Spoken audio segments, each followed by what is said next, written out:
देश की सबसे बड़ी यूनिवर्सिटी दिल्ली यूनिवर्सिटी में छात्र संघ चुनावों को अब कुछ घंटों का ही समय शेष बचा है। तमाम छात्र नेता अपनी पूरी ताकत झोंक चुके हैं कि दिल्ली की छात्र राजनीति पर वो काबिज हो। दिल्ली के छात्र राजनीति यानी कि डूसू का छात्र संघ का जो ताज है वो उनके सर पर हो। ऐसे में अगर कल के मतदान की बात करें तो अध्यक्ष पद के लिए ईवीएम मशीन में वोटिंग होगी, जिसके लिए 700 मशीनें लगाई जाएगी। 52 कॉलेज के करीब 3.25 लाख स्टूडेंट जो हैं वो मतदान करेंगे। हालांकि वोटिंग परसेंटेज क्या रहता है ये देखने वाली बात होगी। वहाँ के अगर छात्रों की माने तो छात्रों का ऐसा कहना है कि हर बार जो चुनाव होते हैं और इस बार के चुनाव में काफ़ी अंतर है।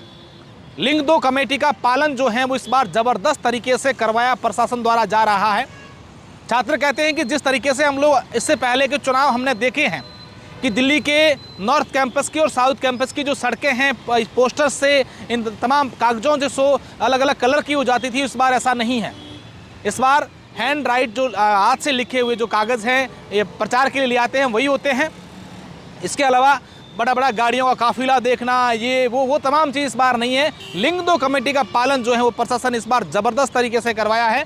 अब अगर चुनावों की पूरी गणित समझें, क्योंकि हमने जहां दिल्ली के इस चुनावों को पिछले 5-7 दिन से हमारी टीम ने और हमने जो पूरा समझा है देखा है तो काफ़ी रोचक चुनाव है।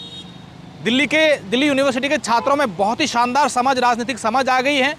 कहीं ना कहीं देश की राजनीति के अंदर अन्य जो तमाम चुनाव होते हैं उन तमाम चुनावों में जो चुनाव लड़ने वाले हैं या उन लोगों को यहाँ से सीख लेनी चाहिए किस तरीके से यहाँ के जो स्टूडेंट्स लीडर हैं वो चुनाव लड़ रहे हैं।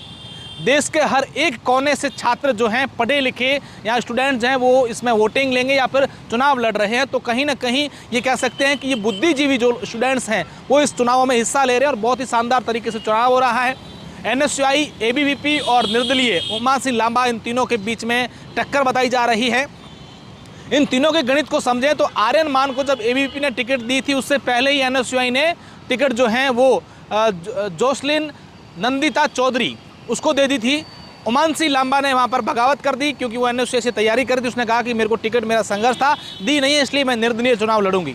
अब तीनों के बीच में टक्कर है, लेकिन आर्यन मान को जब टिकट मिली उस दिन से लगा करके अगर आज दिन तक की बात करें तो आर्यन मान का जो प्रचार था या लोग स्टूडेंट के बीच में जाना था या उनका जो माहौल था उसका ग्राफ धीरे धीरे बढ़ा है।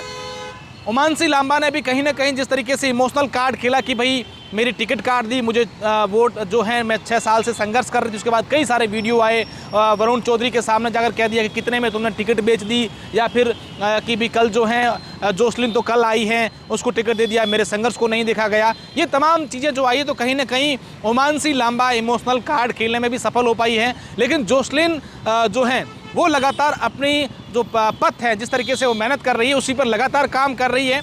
उसका ये कहना है कि मुझे परिणामों की चिंता नहीं है, मैं काम करती जाऊंगी, परिणाम जो चाहे कुछ निकले मुझे उसकी चिंता नहीं है। लेकिन मैं जिस तरीके से काम कर रही हूँ, जैसे मेरा NGO काम करता है, मैं कैसे स्टूडेंट्स के लिए काम करूँ, कैसे और लोगों की हेल्प करता हूँ, या बाहर से बच्चे आते हैं, मैं भी गरीब परिवार से किसान परिवार से आई हूँ, तो मैंने जो संघर्ष देखा है उन तमाम बच्चों के लिए मैं वो काम करूँ ताकि उनको परेशानी नहीं करनी पड़े। लेकिन देखने वाली बात होगी कि इस त्रिकोणीय मुकाबले में कौन जो है वो दिल्ली का ताज पहन पाएगा।